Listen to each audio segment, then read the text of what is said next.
I'm Dr. David Pervan, co-founder and board member of YokoVillage. Excited to be part of Sangha, to join forces with three incredible doctors, two of them whom are here, and excited to get to know more of you more. That's it from me. Liran, you want to go next? Yes, with pleasure. Good morning, everyone. My name is Liran. I'm the founder of YokoVillage. I'm very excited about this webinar because it's a chance for us to engage in conversation and ask questions. So to me, Sangha is a place where we hold space for each other, for the people in the community, and also for anyone coming in. It's a space where we have a chance to engage as a community, and also come for a space for healing.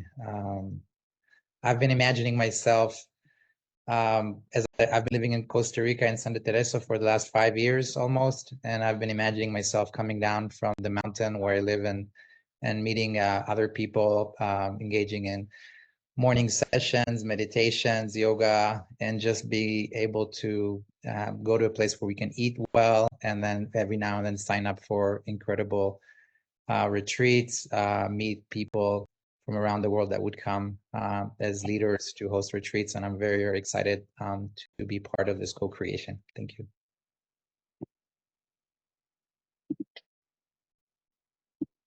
Carlo, do you want to go next? Sure.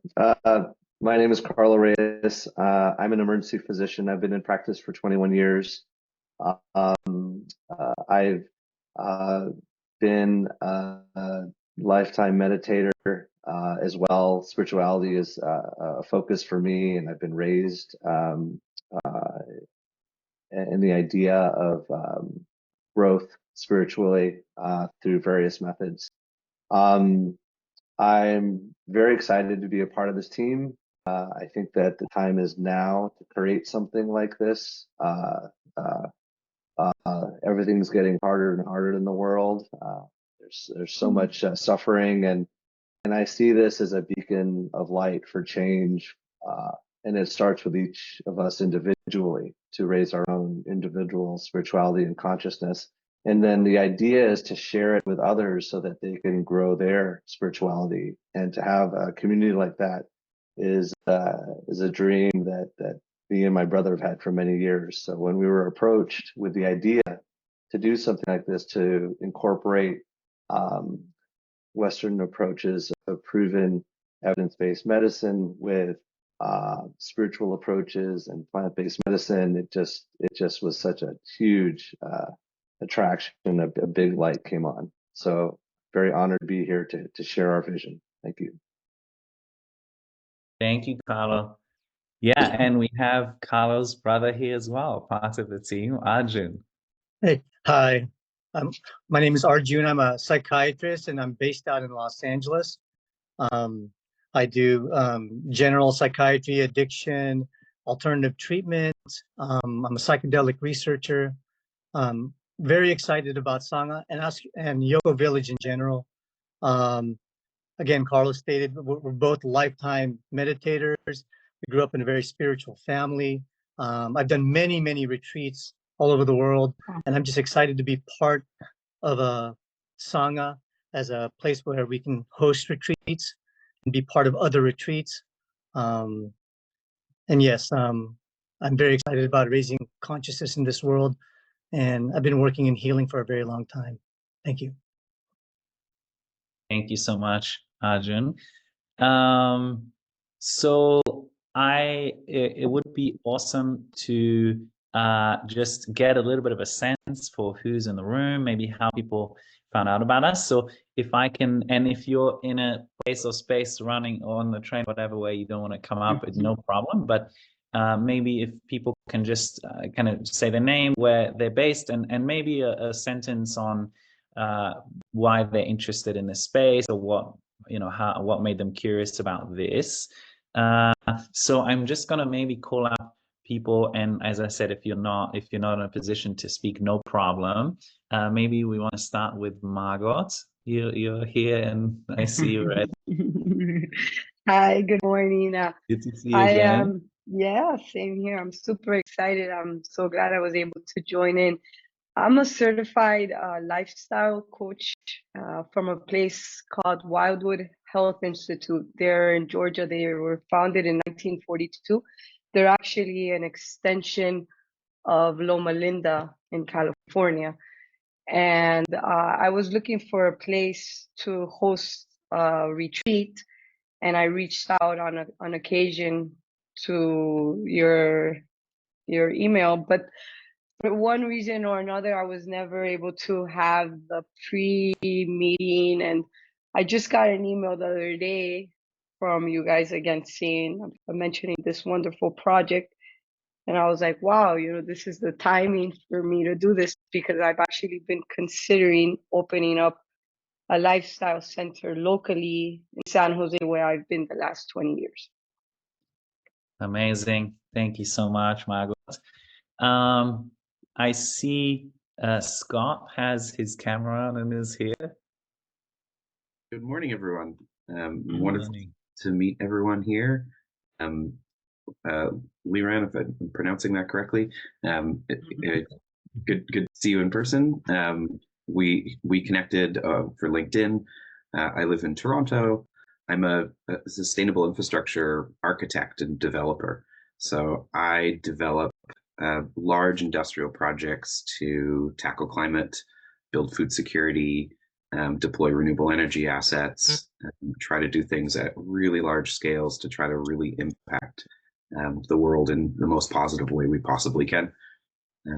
And so it was a really serendipitous moment when Liran reached out. Costa Rica had come up about 6 times with 5 different people in the last 3 weeks. And it was this like and Santa Teresa specifically, even one of my close friends that I hadn't connected with in 4 years had moved down there during COVID, and she was sharing about that. And yesterday was my wife's last day at her job. She decided to resign for wanted to explore new things, and we were talking about going to Santa Teresa, and it was this very awesome serendipitous moment. And I've been looking at Costa Rica as a place to make an impact from a food standpoint and renewable energy standpoint. And so I'm really interested in hearing more about the development, ways that I could support the community, from putting a large renewable energy storage asset alongside the facility, to developing a sustainable food system that could support it, to how the infrastructure, the water, the waste are dealt with and handled. I design systems to be able to support sustainable communities, and 25 building community and small group of people is a great place to pilot something. And so I'm really interested to hear a lot more, and maybe potentially come down and visit and scope out and see what opportunities are around. But wonderful to be here and learn more about your project. Amazing. Thank you, Scott. We're excited to have you here. Yeah, thank you for sharing. So I see also Richard has his camera on. Would you like to introduce yourself? Yeah, I'm Richard Benedon. I'm a practice partner of Dr. Carlo Reyes. Awesome. I've been in emergency medicine for 40 years, 41 actually. I was planning on retiring at the end of this year from emergency medicine practice, but business circumstances have forced that retirement now to May 31st. There are several things sort of pushing me in your direction all at the same time. One of my other practice told me about an institute that does certification in psychedelic assisted psychotherapy based out of Oregon. And around the same time, my daughter Katie was just at a retreat in Costa Rica. And I don't know if it's the same organization. I don't remember the name of the one that she attended. But when she came back from that, she wanted to move the whole family to Costa Rica. She said we all there. It's really sort of the next world. So I'm looking at something that's that makes sense for me spiritually, and literally my practice partner, Dr. Reyes, told me about this meeting 3 minutes ago. Oh, very nice to meet Arjun. Nice to meet you. So anyway, I'm extremely enthusiastic about getting involved with this, and continue. I want to hear much more about it. Thanks. Thank you so much. Love the spontaneity of just joining. Great. So a bunch of people also here, if anyone, maybe Ziv or would like to introduce yourself, no pressure. Matt, I see also in the room. Yeah, I'm happy to jump. Yeah, and I'm also a practice partner of Carlos, and I'm just listening in to learn more about it because I'm not really well versed in what you guys are chatting about today, and so it sounded interesting, so I joined in. Great. Thank you. Hi everyone, I'm Ziv. Actually, Liran just sent me the link a few minutes ago as well. We are virtual friends, Liran and I. Can you hear me well, by the way? I'm doing grocery shopping.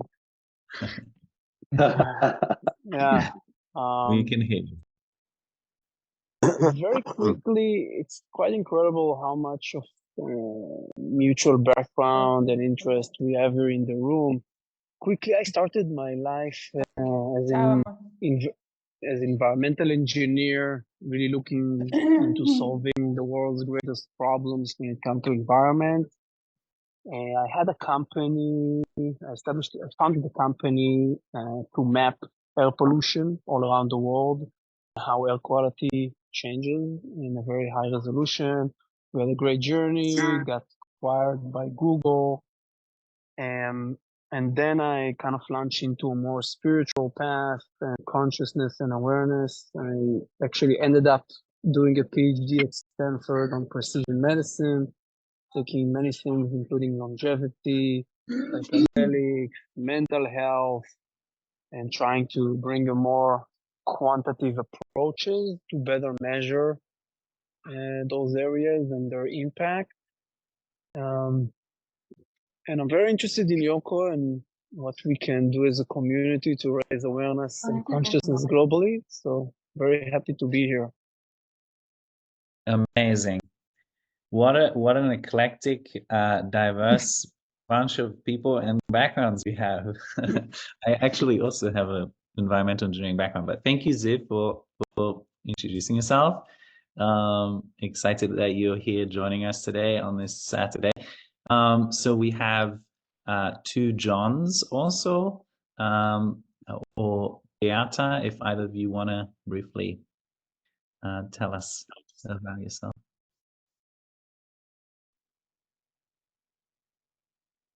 Sure, yeah, I can unmute here. And it's interesting, Scott, you mentioned something about maybe going to Santa Teresa, even if it's not for the project. That neck of the woods is incredibly beautiful. I'll never forget, I was on a call with Liran a few weeks ago. I'll never forget the first sunset that I saw sitting at the Malpais beach.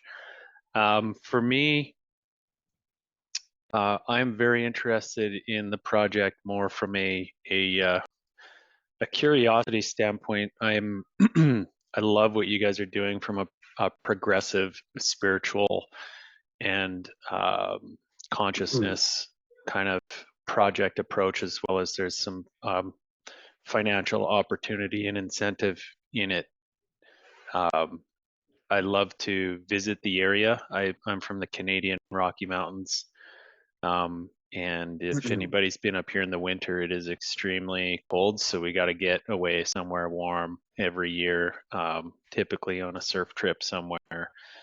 And I just love how progressive this is. And I can tell that I'm in the right place. Any book you ever read about self-development or improvement is make sure you surround yourself with people that are smarter than you. And I think that's pretty obvious from the designations that are on the call that I'm in the right place. So just curious to learn more about this. I met Liran a week or two ago, had a great conversation, and I want to stay. I don't know if involved is the right word, but I want to learn more and follow this journey, whether it's a today activity of kind of joining suit, or if it's just something that I can watch the group progress over the years. So happy to learn more. My daughter Kate's joining me here, so that's why I got the headset on. But How sweet.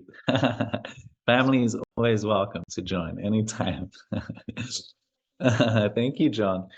I can very much sympathize with surrounding yourself with smarter peoples. I think magic happens and synergies arise. And in Yoko, we bring in very diverse people. It's really awesome to see.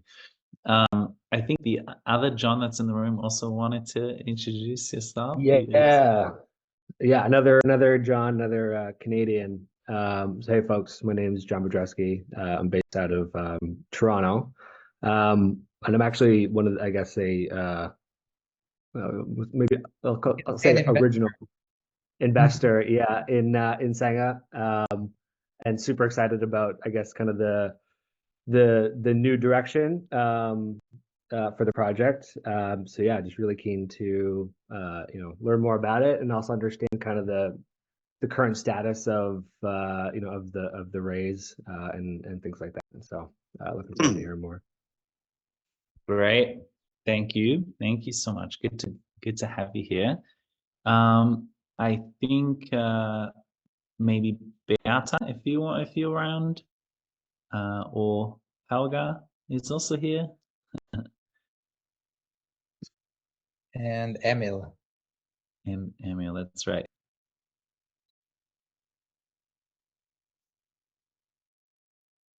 If not, Emil, you want to say hi? Emil's a friend of mine. Yes. Let me see if I can speak here. Give me 1 second, guys. Also, welcome, Claire. Can you guys hear me? Yes. Yeah. Yes. Yes. Thank you for inviting me to this event, Carlo. You know, what's funny is Carlo and I were talking, and I was telling him that I got my certification in human longevity. My true passion is being in the longevity business. What a better way to, do what you love and also, get a return on investment or, make money. So to me, this venture is kind of aligned with what I was looking to do myself. I'm probably coming more perhaps from a longevity biohacking perspective. And one of the things that I mentioned to Carlo was, perhaps to create a bigger audience and a bigger customer base is to also have a, not necessarily just limited to the mind aspect, but also to the physical health aspect. Everything from, blood marker test to oxygen chamber, VO2 max, as well as all the other things that are incorporated already. To me, it's the complete circle, all encompassing. Physical and mental health are integrally, related to one another. So this is really a multi-dimensional opportunity for me because at worst, I surround myself with great people that are like-minded, and I learn from you guys. In a best case scenario, it's that plus perhaps a return on investment. And yeah, so thank you for having me. I'm really honored to be here. Thank you so much, Emil. I see a bunch of people nodding their heads as you speak. Margot was one of them. I think just to say one thing, I think it's one of the exciting things about this project is that we definitely always look for people to bring in their own opinions, practices, ideas on how to make this work. This is overall an early stage project. And it's awesome to have people who are both interested in making a return on their investment. That's part of it, but also passionate about the mission, what it stands for, what it could be, and bring in their own experiences and practices. That's really what we want to create, a space for that, and a community around that thinks about and exchanges ideas and practices around what can be done, and how can we create this space. Thank you, Emil. Of course, my pleasure. Yeah. So I saw a few more, Claire, for example, or and Helga, but no pressure. We can also otherwise move on to the questions and answers. Okay, let's move on to the question and answers. So at this point, anyone, we have a sense of what usually people are interested in, but we want to make it as useful as possible for the people who are here. So feel free to, like I said, raise your hand at any point. Feel free to type in a question if you're in a supermarket, maybe, that you want us to address. Otherwise, we will just start with some kind of questions that we think may be on people's mind, and see how far we get with that. So we have some questions, for example, around, and maybe I'll address them to Liran and Carlo and Arjun. We are raising a debt deal here. What does it mean for the lenders? Will they have a spokesperson who kind of keeps track of everything, represents them? What will that look like post-closing going forward? So yes, once the fundraise is closed, we will gather and choose that person together as a group. That is the idea. Also, there will be a group, most likely on WhatsApp, where we all get to communicate together, and share our insights, ask questions, and then also coordinate things together. Awesome. What about, do the lenders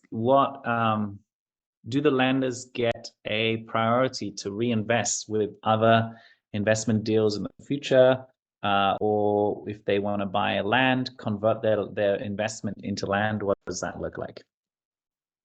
Yes, so for the first question, absolutely yes. Lenders and investors, also previously investors like John Budreski here, will get the opportunity to reinvest first, or also re-lend in case. Also, for the second question that you asked, yes, so one of the things that we hope is to encourage people that are already part of the community at Sangha to also purchase land and have their home at YokoVillage next door, Yoko North or Yoko South, 10 minutes away.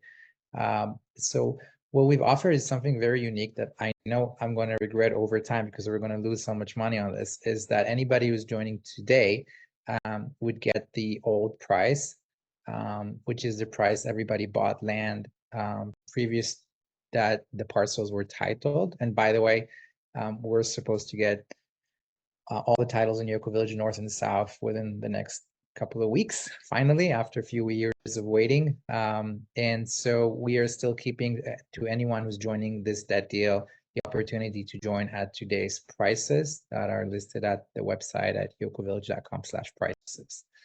Meaning you can take the principal plus the interest, and instead of just taking those for yourself, you can use those in order to buy a piece of title parcel at YokoVillage. Awesome. Yes. Thank you. And how are we going to repay the loan that we're taking? So we have a very conservative business plan, and we plan to pay it based from our income. That is the first. That is the first way. Now, in case income didn't go so well, then YokoVillage would lend Sangha the principal and the interest in order to pay back everybody on time. We have done a few debt deals already and carry a great track record for returning money way ahead of time. And just to say this, this question relates to also everybody. When they lend money, they think about the worst case scenario. So it's good to address that. What happens if, for any reason, we couldn't succeed building the place with this money? We got stopped. The world went upside down. COVID #2 hit, and 3 years nothing was going on, or whatever that is. There's always the collateral that is there. The land has been appraised as of today at 6 million, and the value that it's going to have is going to increase as we're investing all this money in the land. So making it a very easy path to auction the land for a much lesser price in order to return the principal and interest to the group. Now, this is a 2-year plan, 2-year loan, but there is a 1-year grace. We hope we won't need to get there. Obviously, that 1 year will also carry a 15% interest, and essentially, according to the agreement that we've created, the lenders can convert their principal to, according to the evaluation, to equity, meaning they could now become partners at Sangha. Let's just imagine that it's been 2 years. Instead of our annual revenue, the expected annual revenue is at over a couple of million. Let's say it did less, and there wasn't enough to pay back. To find it hard to believe, but let's say that's the case.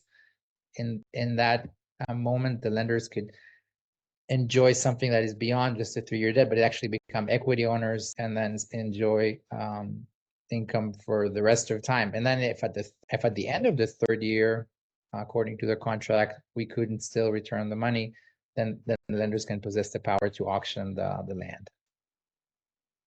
So sorry, it was a long reply, but I think it's important to talk about it. Can we take a quick step back just to explain what's the difference between Sangha and Yoko? Just a quick overview for those who have no idea what you're talking about. Absolutely. And I love the question. So, to me, Yoko is a possibilities. It's possibilities for freedom, peace, belonging, and prosperity. And the way Yoko brings us possibilities into life is that we create these spaces where we can meet, work, connect. It's a supportive global community that offers friendships, advice, and inspiration for family and friends. It's also creating possibilities for financial freedom through smart investments.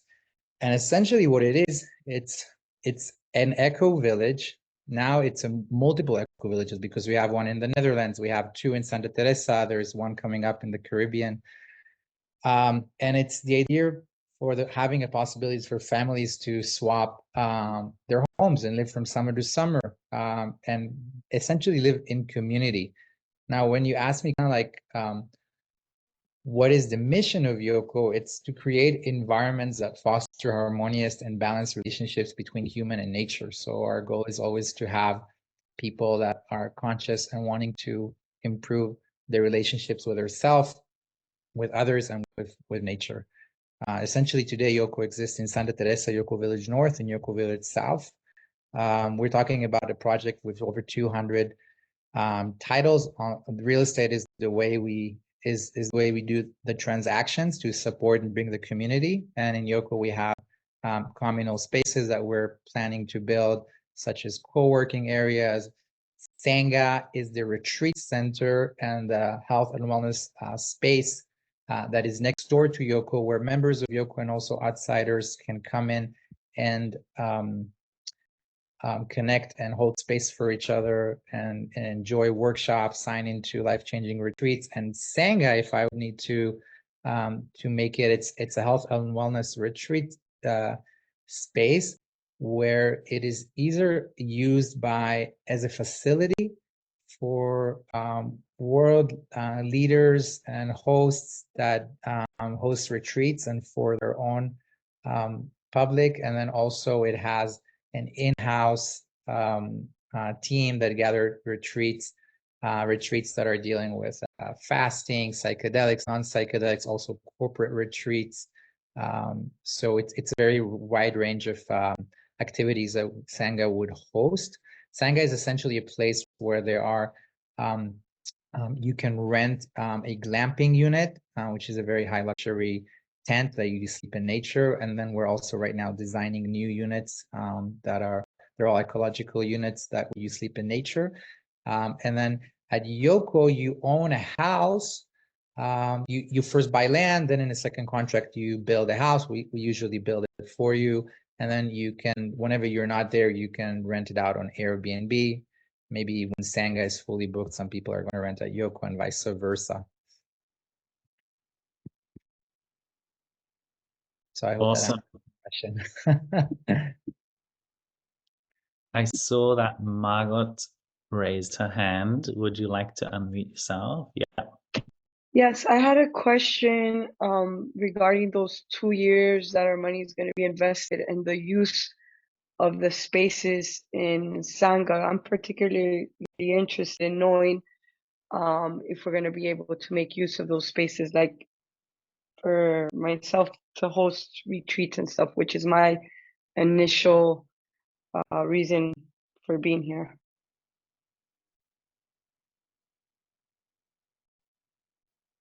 I don't want to steal the mic, but I'll maybe let David or Carla or anyone else to answer the question. I could answer, and y'all can kind of follow me if you like. Yeah, the really the vision is to share space, right? So to have leaders in various spiritual practices that can bring their clientele in, and then we can share ideas and share approaches to spirituality is the kind of the core of what this is all about with regards to Sangha. My brother and I and our approach is one of various possible tried and true evidence-based approaches, right? So from the medical side, we bring an evidence basis to the things that we do, and we are inviting to, we're excited to partner with others and to even provide additional medical aspects to your approach. So this is really a partnership, you know, in which we can improve each of our approaches.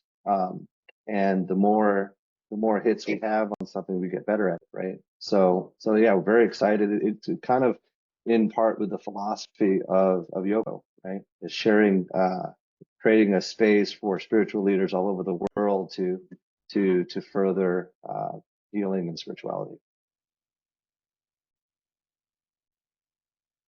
Yeah, thank you, Carlo. I couldn't have said it better.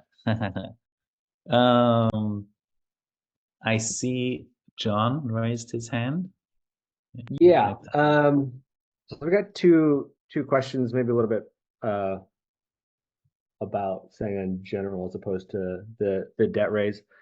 So my first question is, and we don't have to go into specifics, but for the new co-founders that have joined, I guess like in addition to your time and expertise and fantastic resumes, like what resources have the doctors like committed to the project, if at all? Again, don't have to go into like specifics, but just curious. Well, I could first say that we plan on living there. We bought land there. I plan on spending a great deal of time devoted to the project. I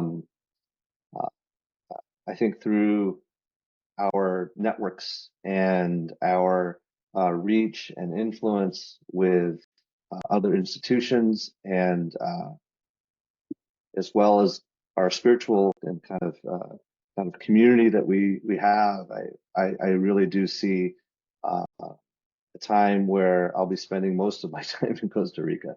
I'm a mid to late career emergency physician who has been in the rat race for way too long. And so, yeah, I'm just excited to devote all my energy into something that I believe in that is really in alignment with Yoko. It's just been a perfect partnership for me. So, Arjun, I pass the mic to you. Oh, you're on mute, Arjun. Sorry about that. Yeah, I agree with you, Carl. I mean, I'm so aligned with Sangha, and a lot of the things I'm doing now are really associated with creating programs at Sangha. All my work the last 5 years is related to this. I've been doing psychedelic treatments for 5 years, and now I've been doing research for the last couple of years. So I create protocols, get a deeper understanding of the treatments of psychedelics. So yeah, and also, like Carlos said, I bought land there. I plan to build something there in the next year or so. So very excited about that.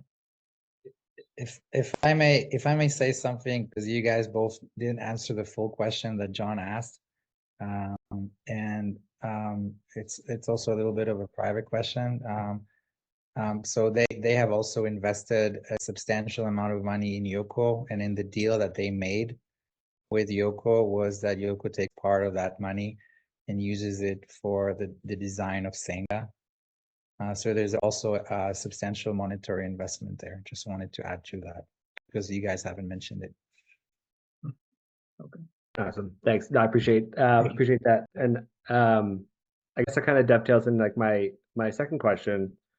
Like, how are you guys thinking about like the balance between, I guess, like the hospitality aspect of Sangha and like the treatment aspect? Like if somebody's I guess like booking like a retreat type thing, would they be booking out like the entire like facility, or would you have like folks there that are like potentially just like on vacation, and then have other folks who are there for like more spiritual, I guess, reasons?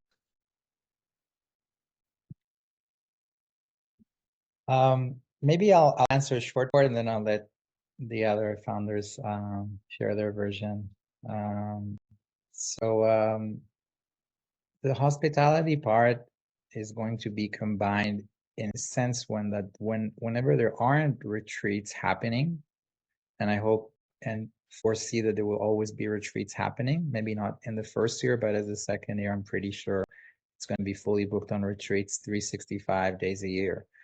But whenever retreats are not there, then people can book the place or walk into workshops or drop into classes and be able to, whenever a retreat is, let's say a retreat is now taking 20 bungalows, let's call them bungalows for the sake, and then there are 5 that are left that are available. So what we will do is we would try to have the retreats all in one area of Sangha, and then always keep a few other units to maximize the profit from the empty units. And that's a way that it's going to interact. And then those people are going to find out that other things are going on. Maybe those things are private and they can't join, but maybe they can actually drop in. So that is one way that our hospitality is going to interact with the retreats. Okay, cool. Thank you. But do you feel that answers your question, John? Because I feel like your question was a little, there's more to your question. I mean, it does answer my question. I guess maybe the third question is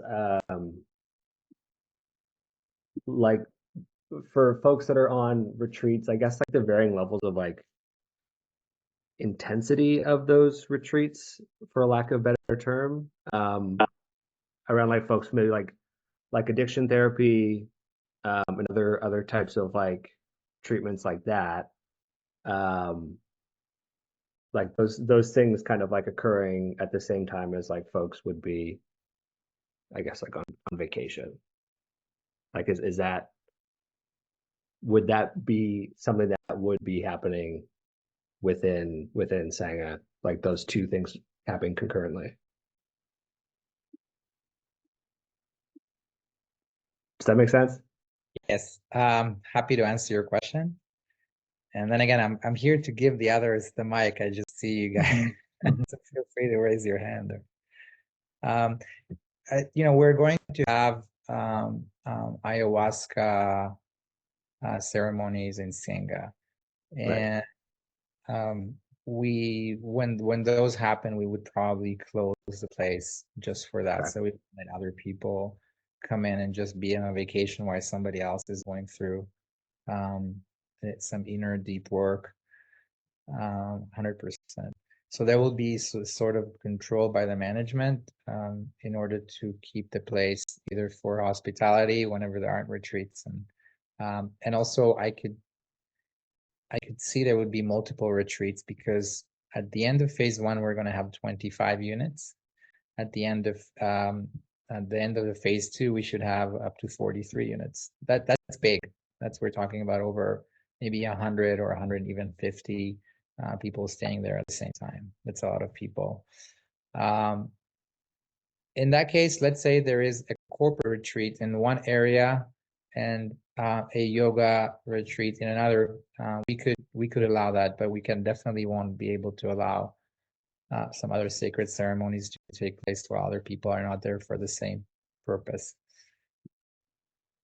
Okay, yeah, that was the crux of my question. So thank you for the response. Okay. I see one question by John saying in the chat.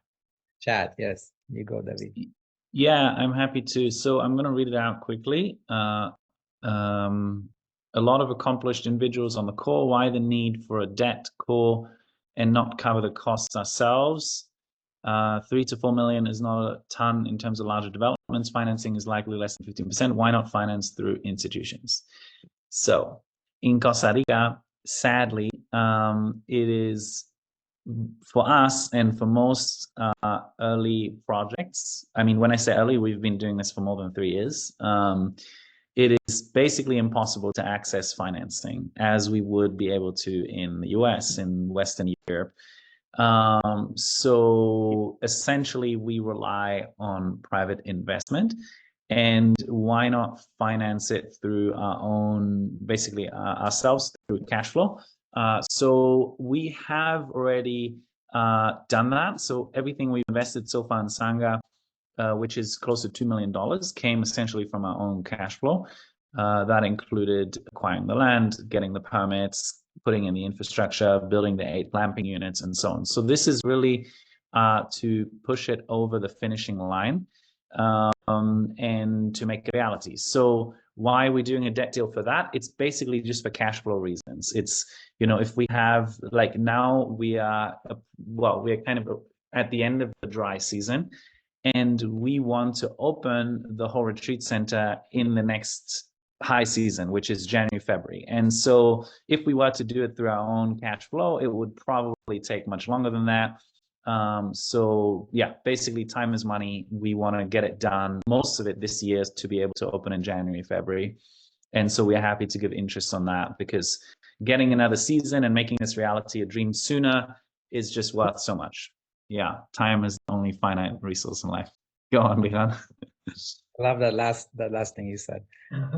I also wanted to say, minus a few small, awesome individuals like John Budreski on the call, who also put in a small check, a while back. The rest of it was ours, about 1.3 million out of the 2 million that have already been invested in this. Yes. Yeah, absolutely. I hope that answers the question, John. Well, he also asked, what are the projected costs during these times? Yeah, so that does answer that first thank you. And then Liran, you had mentioned we're projecting a couple of million a year. I'm just curious, what kind of market analysis has been performed to kind of support that? What kind of contingency or issues would you see with that projection? And then that's revenue that you had estimated. I'm curious about what are the costs associated as well, just to be able to support the debt payments. Yeah. So exactly, this is the amounts we referenced are net revenue. So that is kind of the pure money coming in, not so the expenses are not included in that yet. We have quite a sophisticated financial model, which is actually more on the conservative side, and I'm happy to share it. Actually, I'm going to put it here in the chat and also to dive into it one-on-one. Basically, the majority, so in the first year, we are actually just about breaking even according to our model, because we have the expenses of the construction of the actual site. The underlying assumptions, what lead to this, we have an assumptions tab in the model. I'm just going to put it in right here so that people can look at it at their own leisure. Maybe just to, without maybe like listing the specific assumptions, I mean, I guess like the basics of it is that retreats in itself are actually a pretty profitable industry and service. You know, there are examples of Rhythmia is probably one of the more famous ones that charge, I think it's around $5,000 per participant for 1 week of a retreat.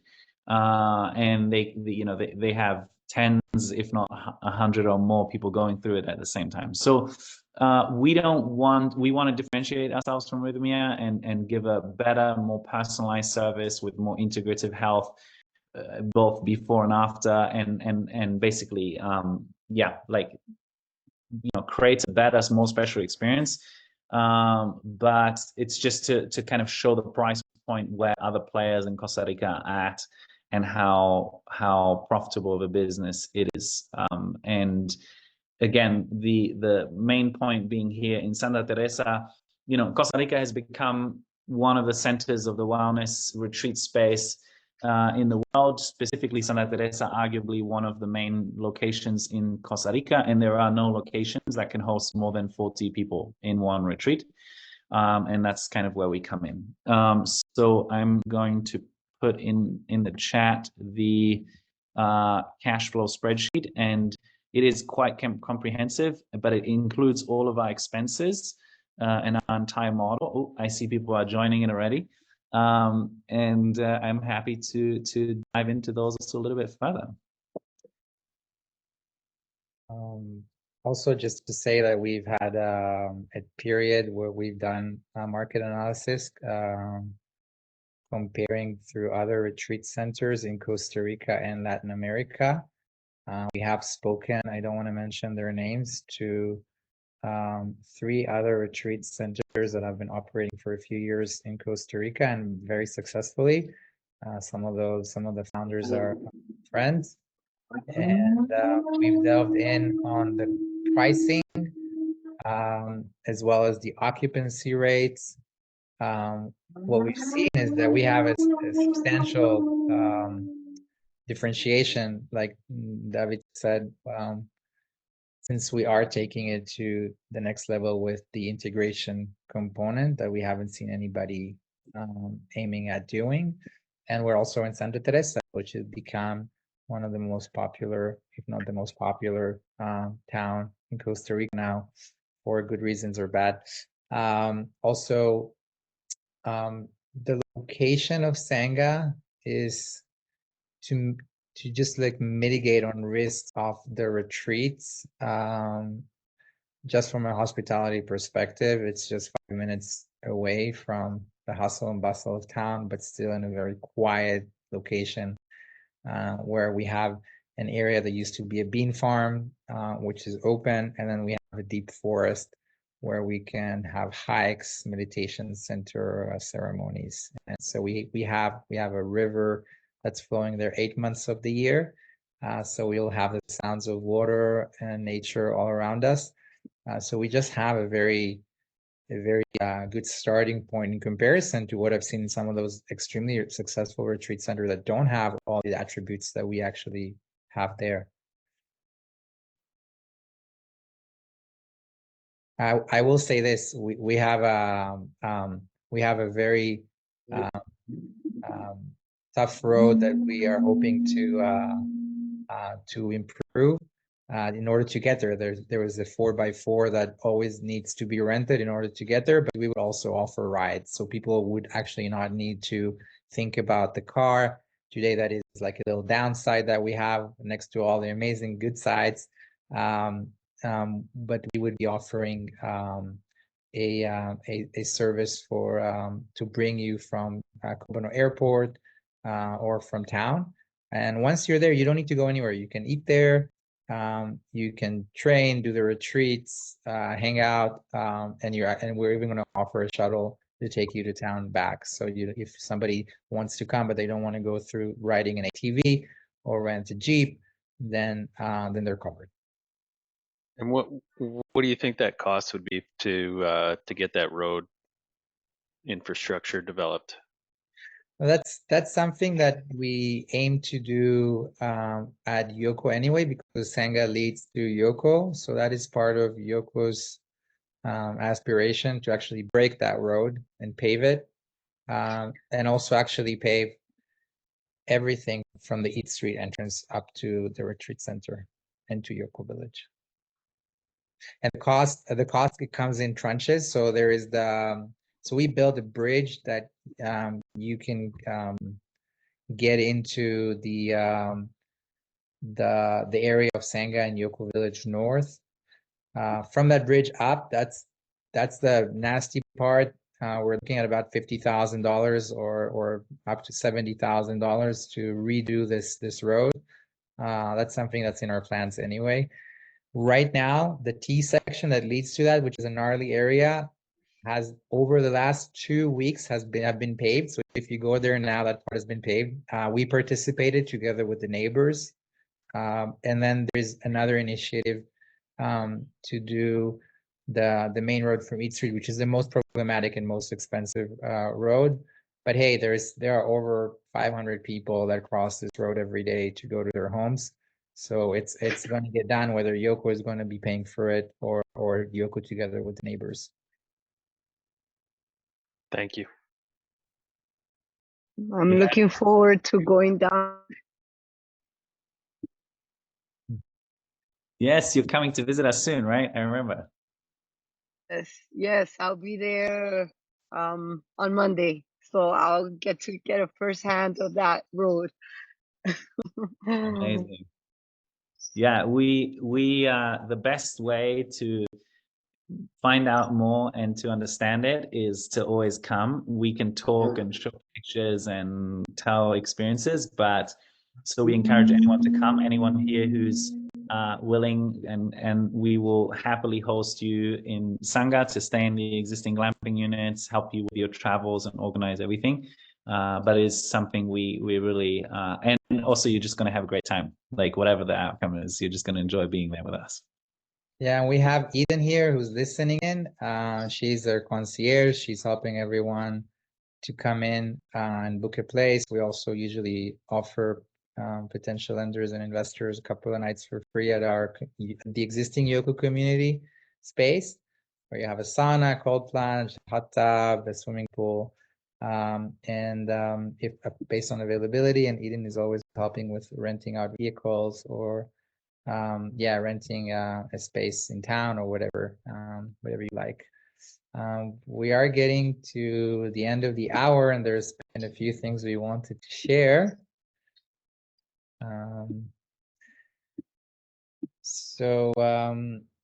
Just to cover last few, I think, very interesting questions that we've been asked, and we wanted to quickly answer those and see if you guys have more questions before we go. So kind of like people are asking what kind of other retreats will be there. So yoga retreats, silent meditation retreats, juice fastings, spiritual retreats, psychedelic retreats, corporate and leadership retreats, right?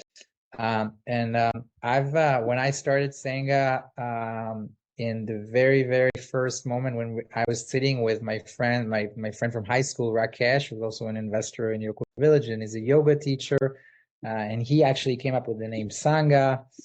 Rakesh was performing on me and him a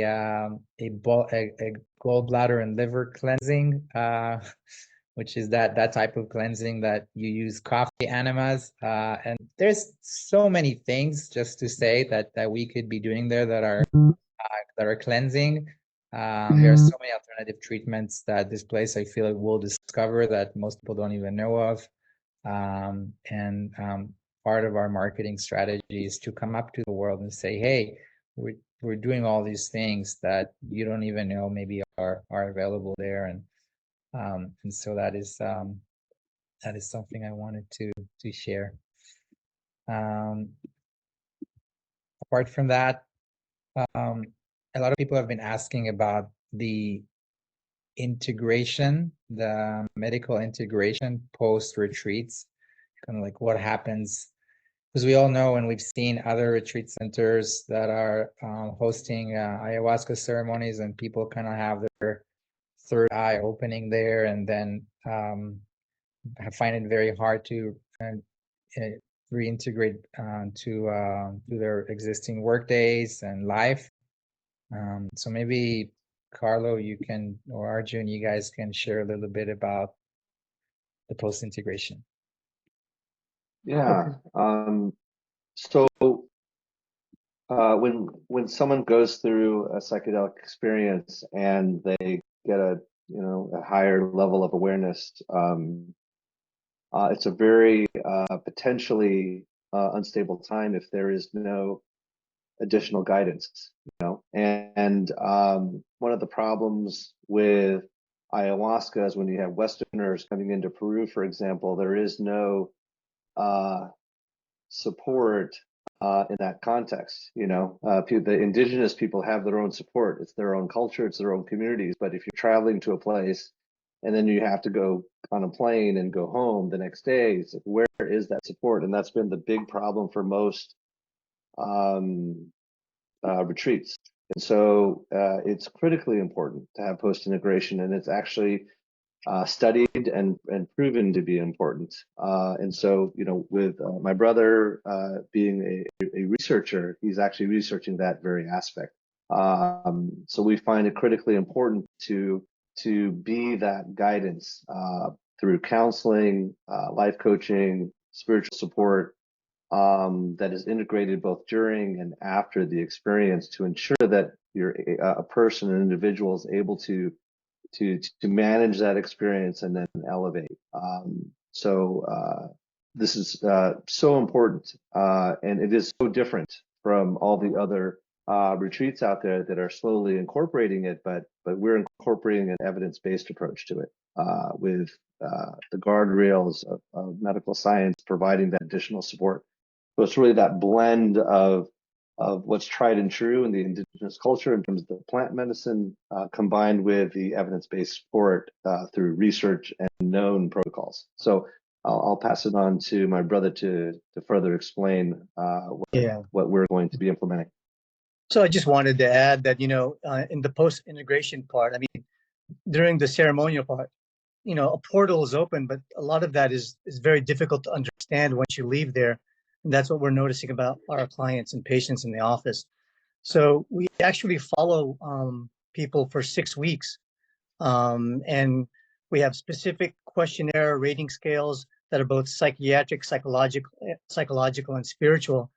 And determining on how they're doing on these rating scales, we even follow even longer, so that they get a better understanding of their experience. So it's all very individualized.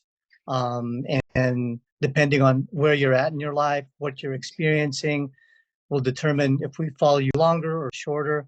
So that's kind of the plan, what we're going to do. So I just wanted to add that.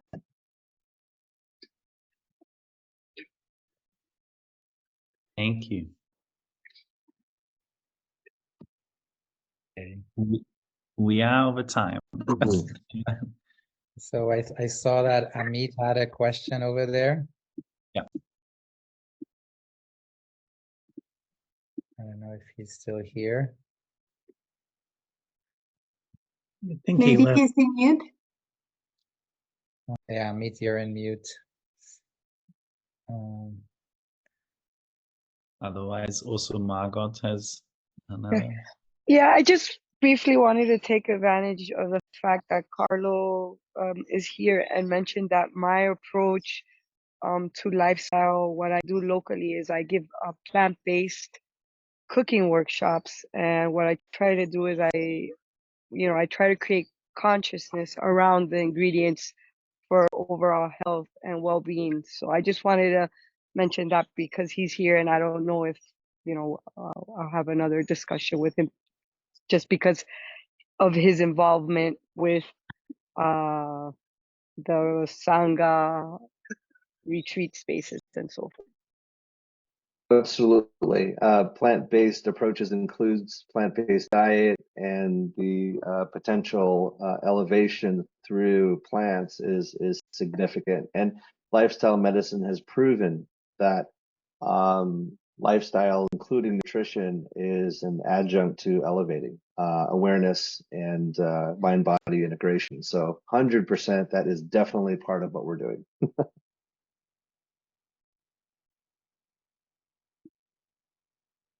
Fantastic. We So- have another question from John there. Are there plans for formal research partnerships with universities? That's one thing that we're super excited about. We are, as medical directors, we're also researchers. So it's something that we definitely want to investigate and partner with. There are so many leading researchers throughout the world, and it's just exploding in the United States. We have a robust network of researchers that we're already working with. So absolutely something that we are exploring, 100%.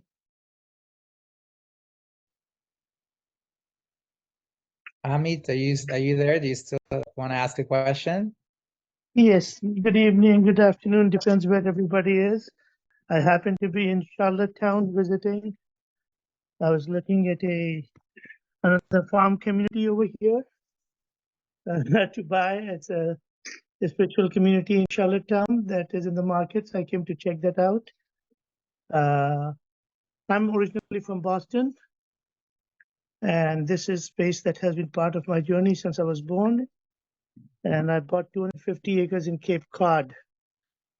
And this is something I'll be very interested in Costa Rica as a participant and potentially being a sponsor and maybe a collaborator for my other location in Cape Cod, which is 250 acres right on the water.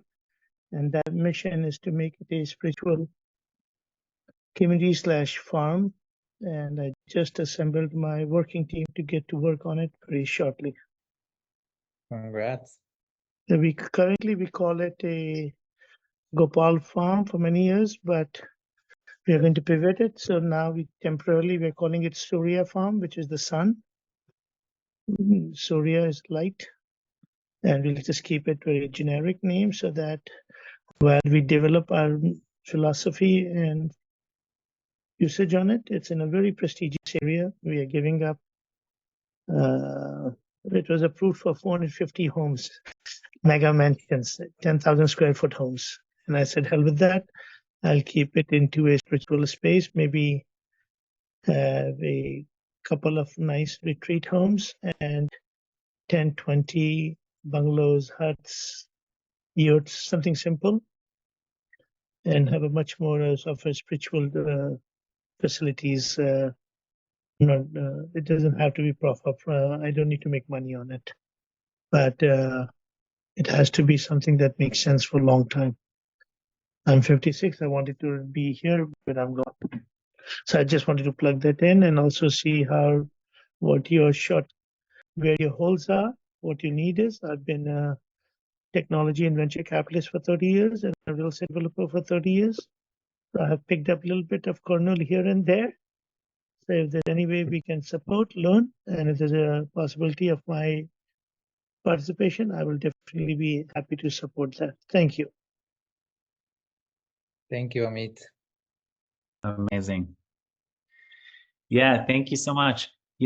I think we definitely have this understanding and appreciation that what we are trying to build here in Costa Rica is like it's actually needed everywhere in the world.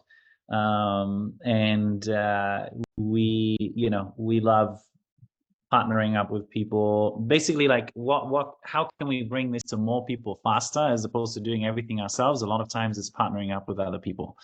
We've done that in the Netherlands, and we're going to continue to do that. And it can be in different shapes or forms. It can be exchanging ideas and helping each other make less mistakes based on our experience. But it can also be more involved joint venture in some form of capacity. It can be a housing swap. There's many ways, but we see this as ultimately there's a global need for it. People wanting more spirituality, community.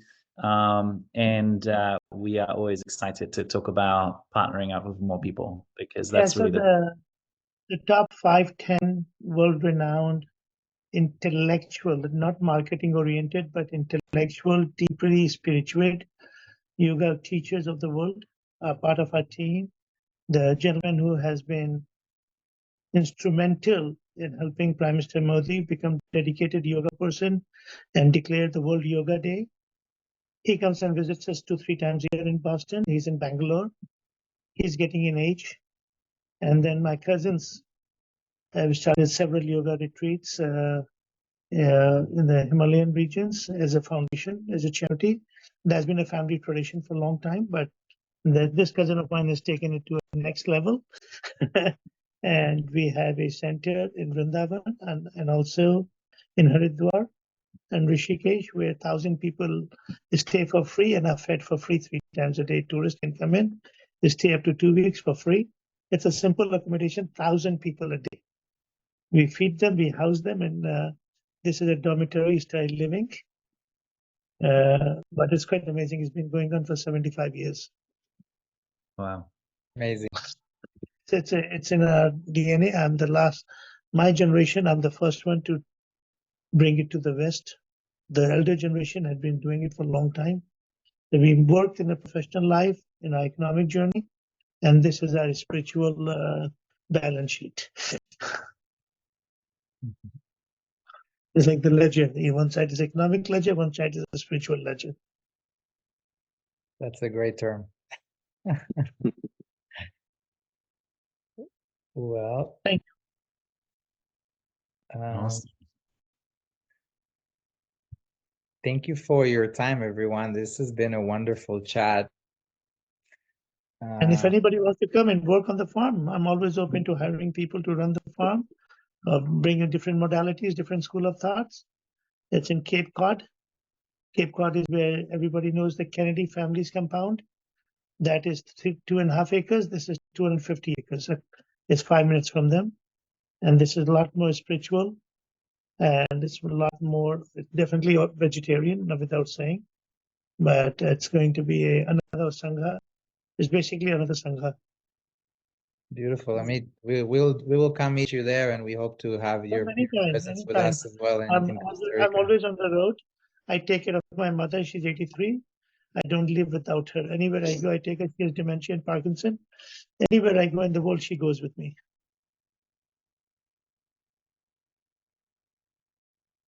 Amazing. So, yeah. I want. That's my calling, is to serve. And my team has been with me since college, so I don't have to worry about office. Great. So if you guys like, and it's right on the ocean, and it's on the ocean. It's nice, and so because we have around 126 colleges and universities, and that gives us a deep insight into curious and intellectual minds at the same time. Mm-hmm. Yes. Yeah, no, I look forward to more conversations like this, to more exchange of ideas. Talking to people who are. This is the symbol of our Sangha here. We started a Sangha here in Prince Edward Island in the last 3 months. and we have 600 members in 3 months. Yeah. So Yeah, we yeah. have chanting. We have a spiritual well. kirtan and chanting twice a day. I was shocked. I was expecting 20 people. 600 people showed up the first day. That's the thing. When you build something with all your passion and heart, that's a lot of people show That up. was nothing. It was I'm just sure. a quick. It was Yeah. a simple Facebook announcement, and somehow or the other it got viral internally. And we didn't have the capacity in the room. We had to ask people to rotate. That was painful. We asked people to, if they wouldn't mind rotating so other people can step in. We had just taken a room in town temporarily to see, before we build a structure, to see what kind of response people will give. And every day about 75 to 100 people are showing up Monday through Friday, and 400 or 500 people are showing up on weekends. Yeah, this is a representation of how much of a demand and how much this is needed for this. I think needed. I think you're right. I Thank you, think the word Amit. you use, need, is a vacuum. I think people have a somewhat of a vacuum of a spiritual and fellowship, and a place to reflect, to clean their inner thoughts, or a space where they can be without having to think much about it, but breathe and celebrate the fire within. That's my husband experience in the last 2 months here. Absolutely. Yeah. Okay, guys. Thank you for your time. Thank you, It's been a everybody. pleasure God be and with an you. Thank you so honor. much. See Thank all. you. Thank you, everyone. Senga, I Saturday. think Scott wants to Thank talk, you. has something to say. I mean, if we can keep going and keep asking questions, I'm happy to keep going, but we can also follow up later. It was just more about Yeah, specifics. my email is very simple. My email is Scott is me1234@gmail.com. Simple with my Okay. accent. Keep it simple with my accent. yeah. It gets complicated because my offices are around, and when Amit, I speak really on the line. appreciate it, but you know, as you've joined us for the support of this Senga, not for yours. So I would No, appreciate but it. I saw Yes. that he wanted to talk, so he can talk anytime. I'm available. Anybody wants to reach out to me for anything, I'm available. Because once I'm back in Boston, my schedule is spoken from 7 to 7. Right. Thank you. Thank I you just very emailed you, much. by the way, Amit. So we'll be in touch. Take care. God bless. you. Thank you very much. Thank you very much. Scott, let's do one last question before we go, since we're already Yeah. With the facilities, have you guys done like full architecture drawings and development? Have you modeled out like how much work from the design and development and planning stage has been completed so far? Or is this really just construction capital that's necessary to build? This is construction capital, 100%. Have you seen our deck with the pre-project planning? We have renders there of the project. Yep. Have you seen that? Yes. Yep. Yeah. So we are ready. We are ready to build. Actually, we slowly have been improving and building just with a very small team, putting a little bit of funds, getting more units going. Right now, there's 8 units that are operational there, and yeah, we just need the money directly for construction. The architecture work has been done already. Got it. Okay. And then you mentioned that you've got other facilities that are operating. Was it the Netherlands and other places like that, or was that Yoko? So we part of the vision that next to Yoko there will be a Sangha. So we have a new development in the Netherlands where we bought the land a few months ago, just like 4 months ago, and next to it, so that little village is divided into 2: the residential area and Sangha, the area next to it.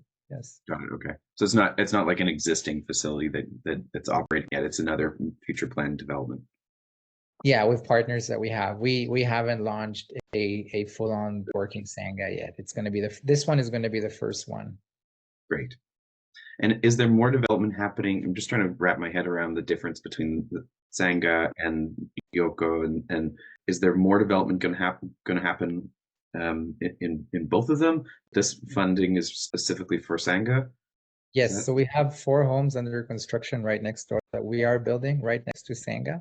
So we have our own team there. It's operational. We have a very functional day-to-day office construction work, development work, tractors. We're also developing right now a large-scale development at Yoko South. So we are very active building the first house in Yoko South right now. And so we have right now scattered teams in a few developments, but Sangha by itself is a separate entity that owns the land and the business, the IP for it. And if I can still hold the space, but if you need to jump off, or if you guys need to jump off, just cut me off. But from a power and energy standpoint, being there, living there right now, is that intermittent? Is that how stable is that? From what I understand around the area, that is a bit of a problem, but maybe that's just like specific locations around the area. Is like a large battery energy storage asset useful, especially when we're considering like a big facility like this? I imagine power reliability is pretty critical. Yes. Actually, I can tell you that in the retreats that we've already done, we've hosted a few retreats where I was the kind of like the main host or producer. When we had the power outages, that was the time where people mostly connected with and had and shared that these were the times that they were most like connected when the power went out.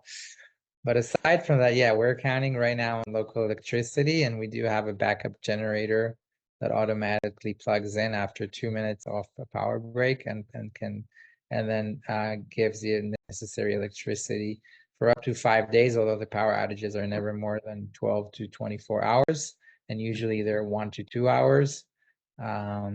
Yes, an asset of batteries, solar would be very welcomed and is not calculated in this debt just yet. What's calculated is just to open with the minimum 25 units and the communal spaces. Great. I mean, I think, if I think about the value that I can add to the project directly, could be coming in, helping do a bit of an assessment, coming and scoping out and citing, what might be possible locally there, and work with a couple local developers to do the construction and the physical development work. But really the preliminary stage now, scoping something like that out, bringing financing and investment towards supporting something like an activity like that. That's really where my skills are going to be best utilized here for something like this. And then additionally scoping out requirements and needs, and then designing a food production system to be able to support something like that. So whether that's microgreen developments or small little greenhouse facilities to be able to support something like that, aquaponic setups, those types of organic type food products and productions that would be fresh and local and sustainable and no pesticides or anything like that. So it really aligns well with the cleansing and the health retreats that you're trying to facilitate. So those are sort of the areas that I think I could see myself helping to support something like this and adding value. Scott, your support skills and know-how would be more than welcome. And actually, I'd take you on the greenhouse development right now, because that's something we have the funds to already do, and we've been looking for somebody to help us with. You're more than welcome to get on the next flight to Costa Rica. We'll host you, and we can start planning things together. But let's start, maybe schedule a Zoom call, just me and you, after this to see what we can do, and hopefully you can also participate in this debt round. Great. Well, I look forward to further conversation on that for sure. Yeah, fantastic. Great. Well, thanks for allowing the mic for a long time. Of course. No, I really appreciate your enthusiasm and wanting to bring your skills into Sangha. That's what we need. Okay. Well, I think we've been here for a while, and I know some people have already had other plans, dropped out. The fact there's still some 15 listeners here is really awesome. I will bid you all farewell. Have a beautiful Saturday. And thank you for your time. And see you soon. Thank you so much. Thank you. Okay. Thanks, everyone. Bye, guys.